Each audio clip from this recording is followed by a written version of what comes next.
தினம் சட்ட ஒழுங்கு அடியோடு சீர்கெட்டு விட்டது.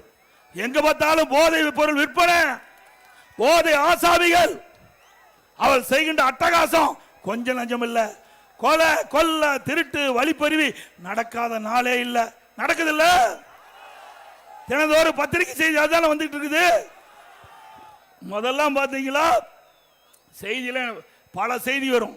இப்போ முதல்ல தங்க என்ன விலை, வெள்ளி விலை என்ன அப்படின்னு தான் தொலைக்காட்சியில் செய்தி வரும்.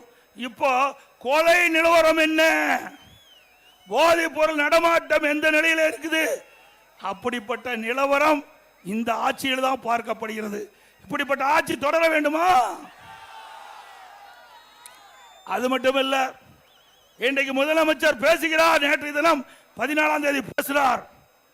இன்றைக்கு அண்ணா திமுக ஆட்சியிலே பாலியல் வன்கொடுமை நடைபெற்றதாக திரு ஸ்டாலின் அவர்களே, நீங்கள் முதலமைச்சராக தமிழகத்திலே பொறுப்பேற்று 2021 வரை 2025 வரை 2021 முதல் 2025 வரை 6999 சிறுமிகள் பாலியல் வன்கொடுமைக்கு ஆளாயிருக்கிறாங்க.